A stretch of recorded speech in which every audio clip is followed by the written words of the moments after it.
Snow drifted across Park Avenue in slow white spirals, blurring the Manhattan skyline into a haze of cold light.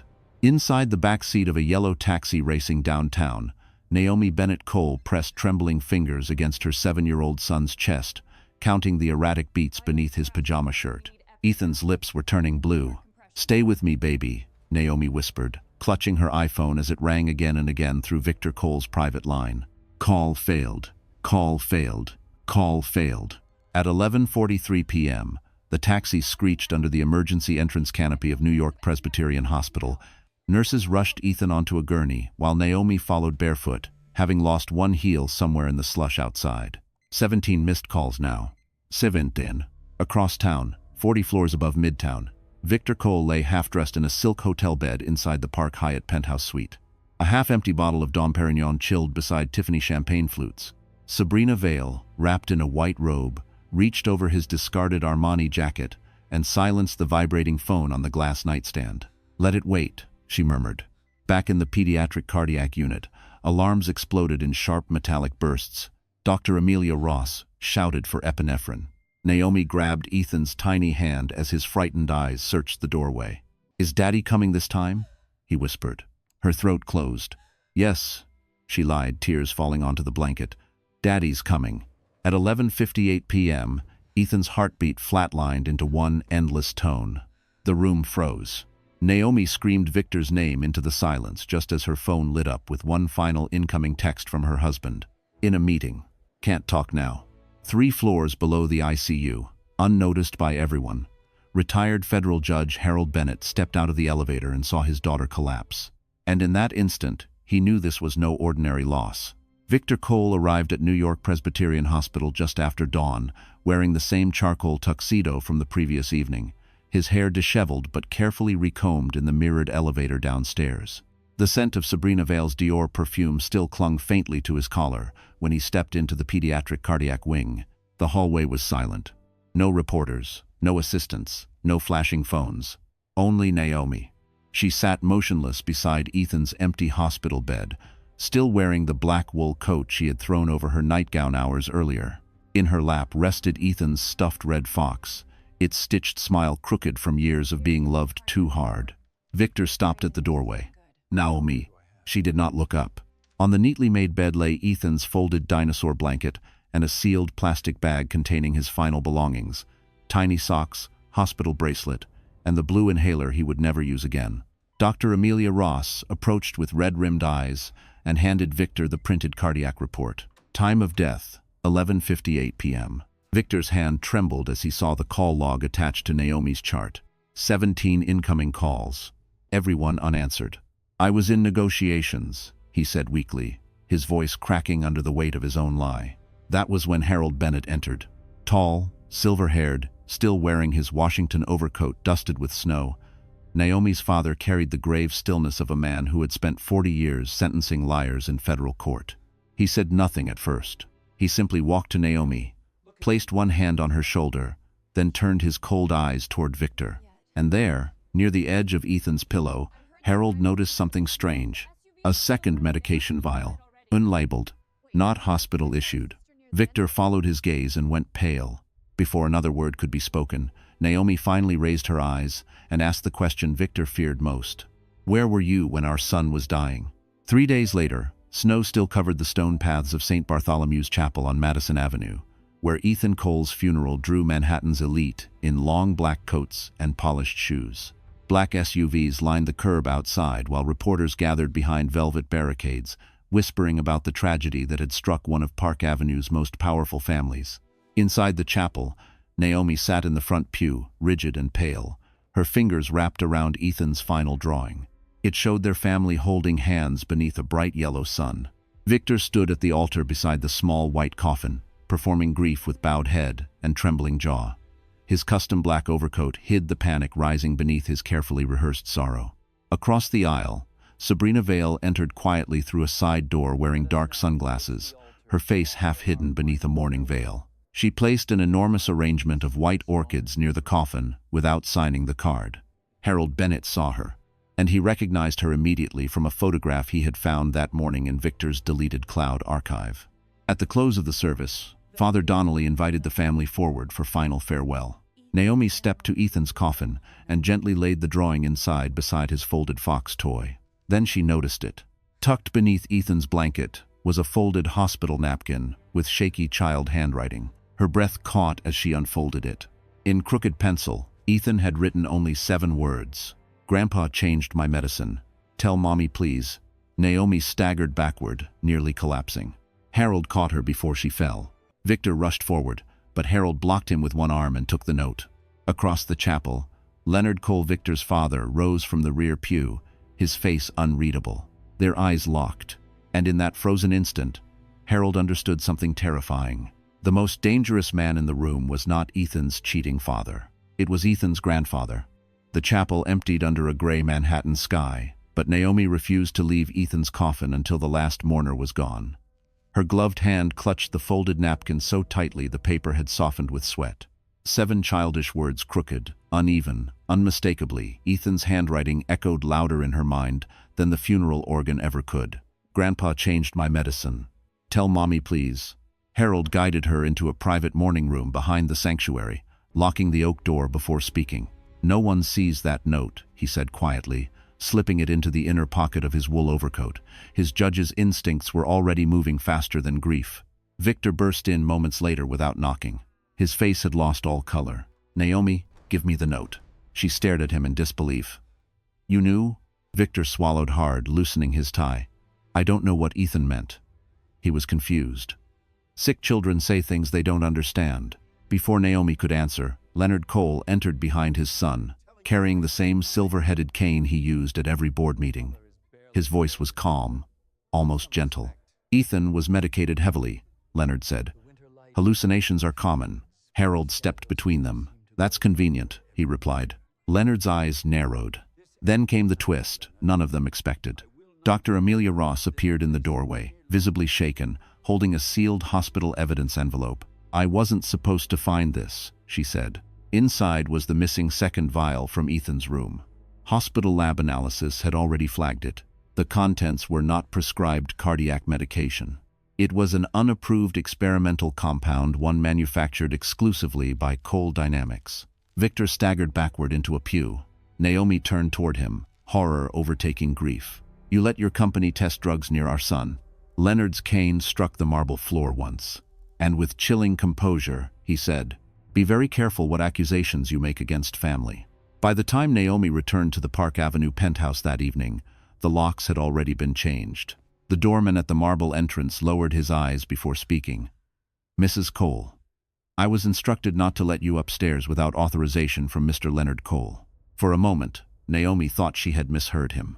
Snow clung to the hem of her black funeral coat as she stood frozen beneath the chandeliered lobby ceiling, Ethan's small overnight bag still hanging from her shoulder. Inside it were the only things she had taken from the hospital: his fox toy, his inhaler, and the dinosaur blanket that still carried his scent. "Victor lives there," she said coldly. "My son lived there." The doorman said nothing. Behind her, a black Mercedes Maybach rolled up to the curb. Leonard Cole stepped out slowly, gloved hands resting atop his silver cane, his expression carved from stone. "That residence belongs to the Cole Family Trust," he said. "And until legal matters are settled, your access has been suspended." Naomi stared at him in disbelief. "My child was buried 3 hours ago." Leonard's face did not change. "You are emotionally unstable," he said evenly. "Victor and I believe you need rest." Then came the second blow. A building manager approached, carrying a sealed envelope. Inside was an emergency court petition signed that afternoon by Victor Cole. Temporary psychiatric evaluation request. Grounds: emotional distress, irrational accusations, impaired judgment. Naomi's knees nearly buckled.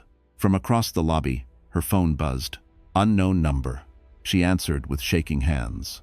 "Mrs. Cole," said a male voice quietly, "my name is Adrian Cross. I used to be Victor's CFO." Naomi pressed the phone tighter. "I know what happened to Ethan," he said.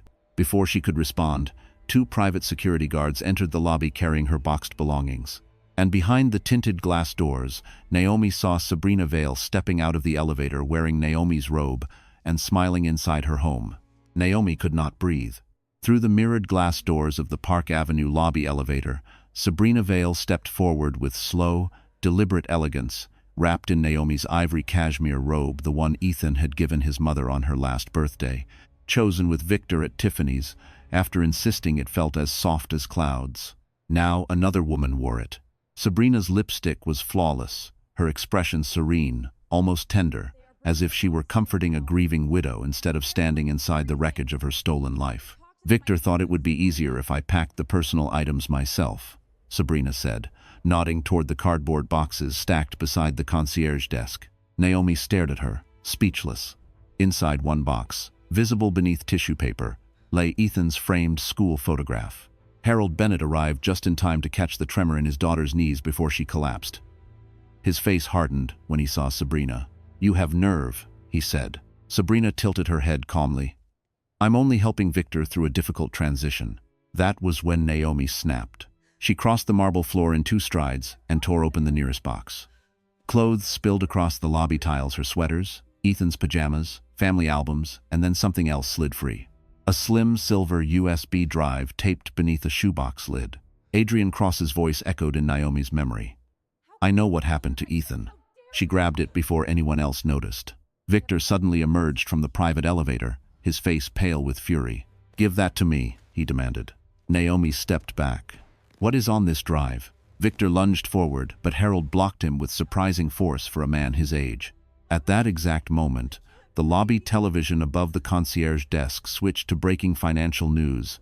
Federal auditors had opened an emergency inquiry into Cole Dynamics' pediatric drug division. Leonard Cole, still standing near the entrance, looked up at the screen for one silent second. For the first time that night, the old man looked afraid. Harold drove Naomi straight to his suite at the Langham on 5th Avenue, refusing to let her out of his sight. The city glowed below in cold midnight reflections, as snow pressed softly against the tall windows. Naomi sat at the walnut desk, Ethan's Fox toy beside her laptop, staring at the silver USB drive as if it might explode in her hand. "Open it," Harold said quietly. Her fingers trembled as she inserted it into her MacBook Air. A hidden directory appeared instantly. Inside were dozens of encrypted files labeled by date, patient code, and internal Cole Dynamics project numbers. One folder stood out, EC Trial Subject 7A. Naomi froze. EC Ethan Cole. "No," she whispered. She clicked. Medical charts flooded the screen, heart rate logs, dosage records, unauthorized treatment authorizations signed under Leonard Cole's executive override credentials. Ethan had been secretly enrolled in an experimental cardiac drug trial 6 months earlier. Without her consent, without legal approval, Naomi covered her mouth to stop the sound rising in her throat. Then came the audio file. Victor's voice. Recorded in a boardroom. "If the FDA finds out Ethan was part of the pediatric trial, we lose everything," he said. "Delay disclosure until after merger close." Naomi jerked back from the screen as if burned. "He knew," she said, her voice breaking. Victor knew. Before Harold could answer, the hotel room phone rang. He picked up, listened silently, then handed Naomi the receiver. Adrian Cross spoke in a hushed tone. "That drive is only half the evidence," he said. "Leonard is moving company assets offshore tonight. If he succeeds, he'll bury Ethan's case forever." Naomi's pulse hammered. "Why help me?" "A pause." Then Adrian answered, "Because I have a daughter too." Suddenly, the sweet lights flickered out. The room dropped into darkness, and from the hallway outside came the unmistakable sound of someone trying to force their door open. The hotel suite fell into darkness, so complete Naomi could hear only her own breathing and the violent pounding at the door. Once, twice, then a third strike splintered the outer lock. Harold moved instantly. "Get behind me," he ordered, pulling Naomi away from the desk as emergency backup lights flickered dimly along the baseboards. Ethan's Fox toy dropped to the carpet beside the glowing MacBook screen, where Victor's incriminating audio file still played in broken static fragments. The door burst inward. But it was not Leonard's security men. A tall man in a black wool coat stepped through the shattered doorway, raising both hands. "Don't scream," he said sharply. "I'm Adrian Cross." Naomi stared. The former CFO looked nothing like the polished executive in his online corporate photos. His jaw was bruised, blood darkened one shirt cuff, and snow clung to his shoulders as though he had run several blocks on foot. Harold did not lower the brass fireplace poker he had seized as a weapon. "You picked a dramatic entrance," he said coldly. Adrian shut the broken door behind him and tossed a leather document case onto the sofa. "They found out I contacted you," he said. "Leonard sent men to my apartment first." Naomi opened the case. Inside were printed offshore transfer ledgers, Cayman trust documents, and one sealed envelope marked "Confidential Paternity Test Results." Victor entered the room on the screen of Naomi's still-lit laptop through a sudden incoming FaceTime call. His face appeared wild, breathless. "Naomi, listen to me," he said. "You have to leave now. My father's gone too far." Naomi's eyes narrowed. "What does that mean?" Victor swallowed hard, glancing over his shoulder as if someone were watching him. Then he said the impossible. "Ethan may not have been my biological son." Silence crushed the room. Naomi went pale. Before she could respond, Victor's screen jolted violently sideways, and the call ended with Leonard Cole's voice shouting from somewhere off-camera, "Take his phone." For several seconds after Victor's call cut out, no one in the darkened hotel suite moved. The only sound was the wind pressing sleet against the tall windows above Fifth Avenue. Naomi stared at the sealed envelope in Adrian Cross's hand as though it were alive. Paternity test results. Her fingers trembled when she reached for it. "This is impossible," she whispered. "Victor and I struggled for years to have Ethan." Adrian's bruised face tightened. "That envelope was hidden in Leonard Cole's private archive. I took it before his men got to me." Harold stepped closer, his expression grim. "Open it." Naomi broke the seal. Inside was a laboratory report dated 7 years earlier, just weeks after Ethan's birth. Mother, Naomi Bennett Cole. Father, Victor Cole. Probability of paternity, 0%. Naomi's knees weakened, and she sank into the armchair behind her. "No," she breathed. Harold snatched the second page from the file. A handwritten notation in Leonard's signature sat at the bottom. "Do not disclose. Protect family succession. Proceed with embryo substitution agreement." Naomi's vision blurred. Embryo substitution. The fertility clinic. The failed IVF cycle Victor had said was miraculously saved by Leonard's private specialists. Adrian spoke softly. "Leonard arranged unauthorized embryo replacement through a Cole Dynamics fertility subsidiary." Naomi looked up in horror. "Then whose child was Ethan?" Before anyone could answer, Harold's phone rang from his coat pocket. "Dr. Amelia Ross." He answered on speaker. Her voice came through breathless and urgent. "I accessed archived neonatal records. Ethan's DNA partially matches Leonard Cole, but not through Victor." The room fell silent. Harold's face drained of color. "There's only one explanation," he said slowly. Adrian nodded grimly. "Leonard had fathered another child decades ago, a secret son, and that hidden son was Ethan's biological father." Then came the final shock. Naomi recognized the donor ID listed on the report. It belonged to only one man, Adrian Cross. The words hit Naomi like shattered glass. Adrian Cross. For one suspended moment, the hotel suite seemed to tilt beneath her feet. The silver envelope slipped from her lap, spilling lab pages across the carpet beside Ethan's fox toy. Adrian stepped backward, visibly shaken, as though the revelation had struck him just as hard. "That can't be right," he said hoarsely. "I never donated embryos. Never authorized anything." Harold seized the donor sheet and scanned the identification code again. His judicial calm was gone now, replaced by rising anger. "This donor number belongs to a fertility lawsuit sealed 12 years ago," he said. "Cole Dynamics acquired that clinic afterward." Naomi's breathing became shallow. Memories rushed back in fragments. The fertility specialist who abruptly resigned, Victor insisting Leonard had arranged a better private lab, the paperwork she was never allowed to review after anesthesia. Leonard had engineered everything. Ethan had not only been used as an illegal drug test subject, his very conception had been manipulated as part of a hidden genetic experiment tied to Cole family bloodlines. Adrian sank into the chair opposite Naomi, staring blankly at the DNA report. "I had no idea," he whispered. "Naomi, if Ethan was my son." His voice broke on the last word. Before Naomi could respond, her phone buzzed with an emergency news alert. "Breaking. Victor Cole, missing after federal raid at Cole Dynamics headquarters." The television screen above the minibar flickered alive. Live helicopter footage showed FBI vehicles surrounding Cole Dynamics Tower on Park Avenue.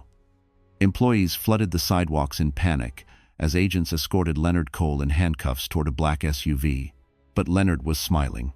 Then the anchor's voice cut sharply. Authorities confirm Victor Cole fled before arrest. An APB has been issued statewide. Naomi stared at Leonard's image on screen. If Leonard had been captured, Victor was now desperate and dangerous. At that exact moment, Adrian's phone lit up with a text from Victor's private encrypted number. "Meet me alone at Ethan's grave. Midnight. If you want the truth." The cemetery gates at Central Park South were already locked when Naomi, Harold, and Adrian arrived just before midnight. But Victor Cole had always known how to buy access to closed places.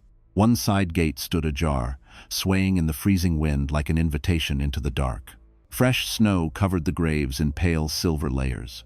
Ethan's headstone stood beneath a bare maple tree, small and heartbreakingly simple. Ethan Bennett Cole, loved beyond every beat.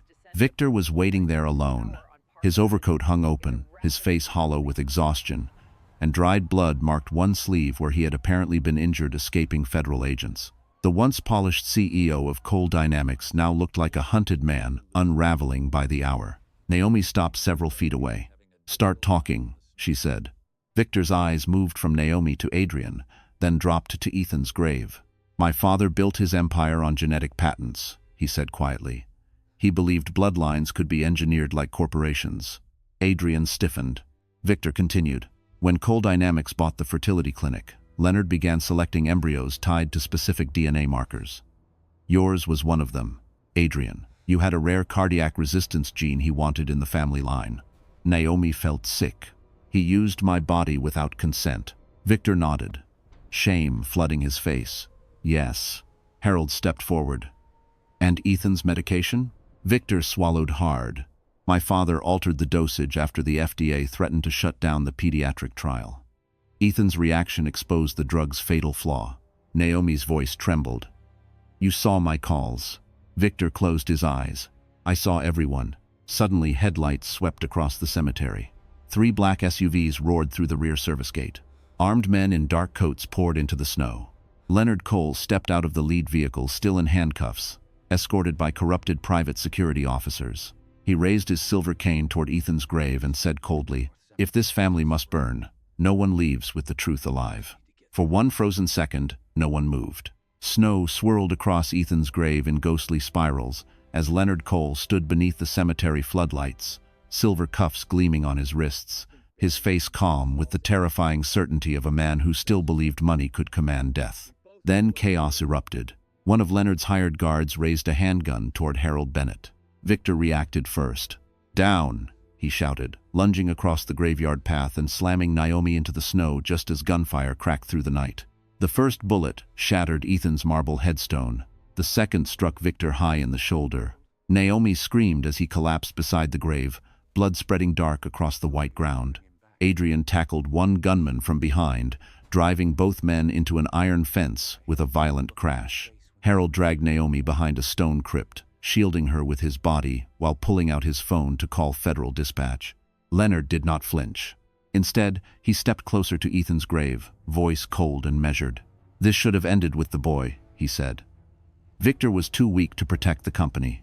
Victor, gasping in pain, lifted his head from the snow. "You killed your own grandson." Leonard's expression never changed. He was a failed prototype. The words silenced even the gunfire. Naomi's grief turned instantly into fury, so sharp it erased fear. Before Leonard could retreat, red and blue lights exploded across the cemetery walls. FBI vehicles smashed through the front gates.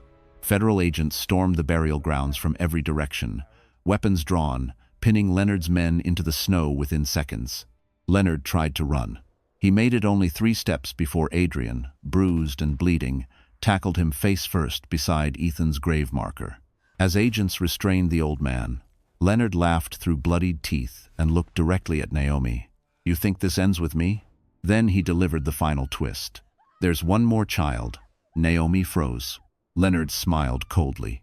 "Victor never told you about Ethan's sister." The words hit Naomi harder than the gunfire. Ethan's sister. For a moment, the flashing FBI lights, the shouting agents, even Victor bleeding in the snow, all of it seemed to disappear beneath the roar inside her ears. "What did you say?" Naomi demanded, stepping toward Leonard as 2 federal agents forced him to his knees beside the shattered grave marker. Leonard lifted his bloodied face and smiled with cruel satisfaction. The second embryo survived, he said. A female, implanted 3 years later. Victor's face drained white beneath the snow gathering on his coat. No, he whispered. That's impossible. Harold turned sharply. Victor, you knew. Victor pressed one trembling hand against his wound and looked at Naomi with naked guilt. My father told me the second embryo was destroyed after the lawsuit risk, he said weakly. I believed him. Adrian staggered closer, bruised and breathless. Where is she? He demanded. Leonard gave no answer.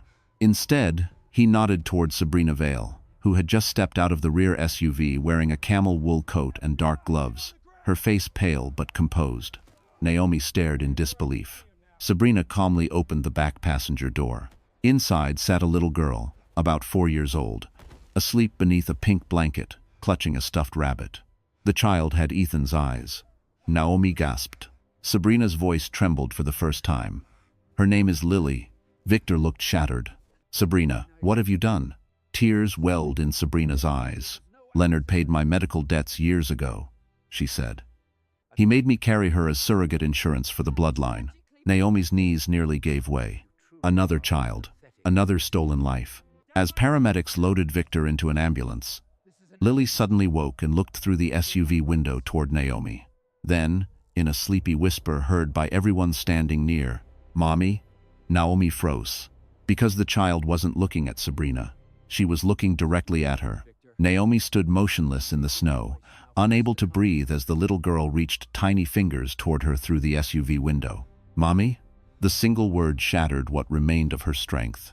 FBI agents, paramedics, and cemetery lights blurred into the frozen night as Naomi stepped toward the child on trembling legs. Sabrina Vale slowly opened the rear door, her usual polished confidence gone, replaced by something Naomi had never seen in her before.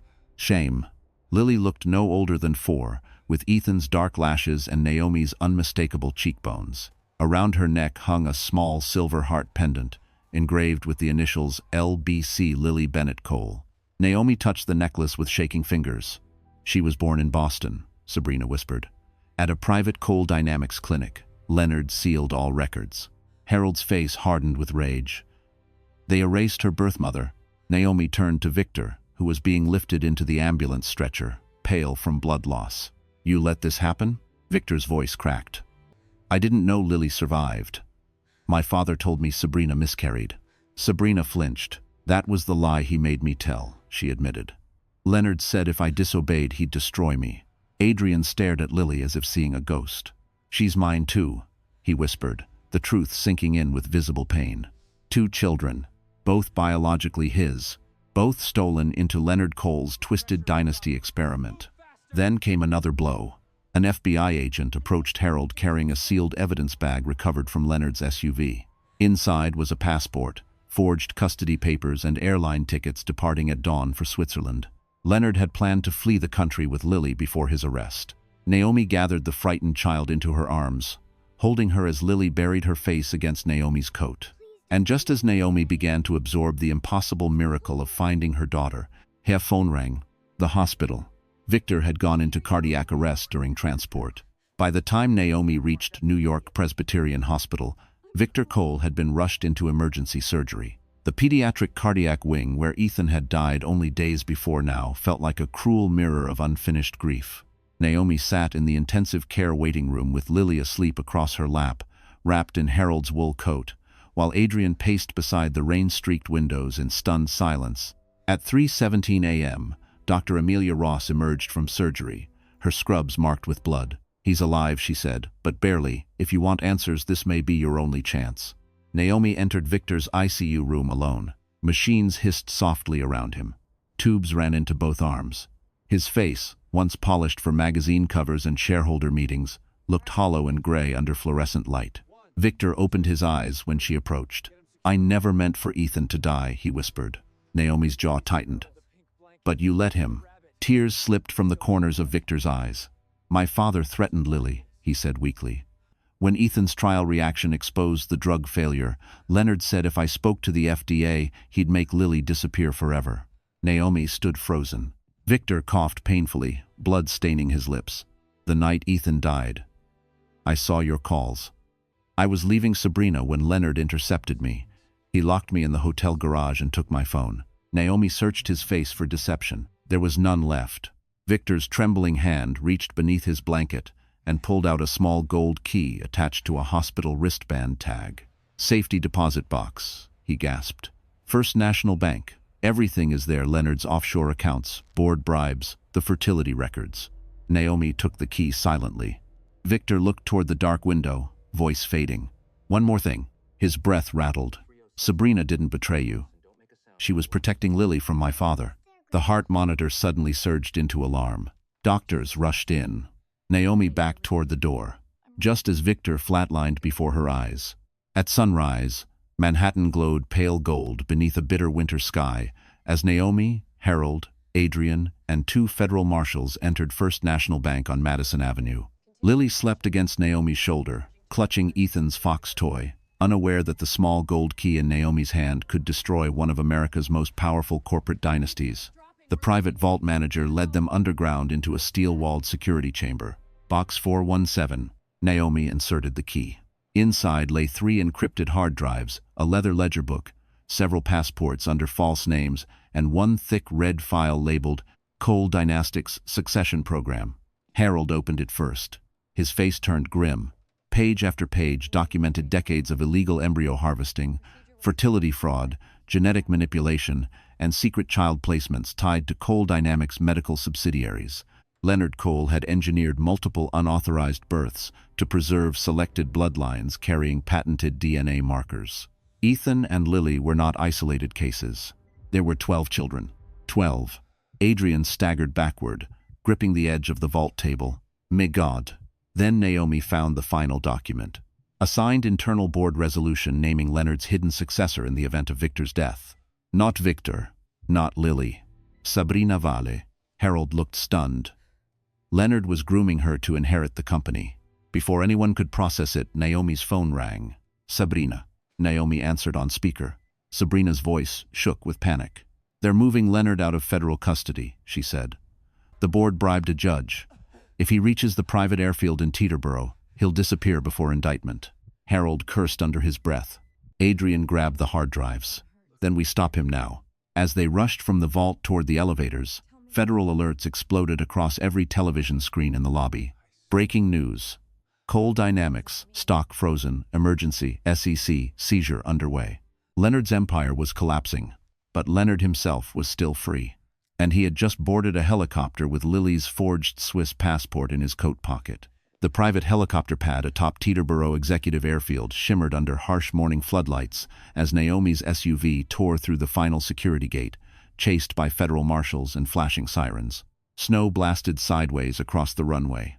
Above them, Leonard Cole's black corporate helicopter was already powering up, rotors slicing the air into violent white spirals. "He's taking off," Adrian shouted. Naomi jumped from the moving vehicle before it fully stopped, clutching the red succession file beneath her coat. Harold ran behind her, shouting into his phone for FAA interception clearance, while marshals stormed the tarmac with weapons drawn.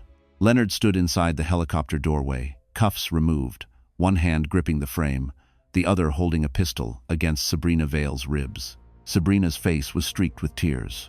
"You should have stayed loyal," Leonard snarled at her. Naomi stopped just feet from the landing skids. "It's over, Leonard." The old man laughed into the roar of the blades. "You still don't understand," he shouted back. "Cole blood built this empire. It survives through Lily." Then Naomi raised the red file high enough for him to see. "I have every record," she yelled. "Every child, every crime. The board already turned on you." Leonard's expression changed for the first time, rage giving way to fear. Sabrina saw the opening. With sudden force, she drove her elbow backward into Leonard's wounded ribs. The gun fired wildly into the air. A marshal's bullet shattered the helicopter windshield.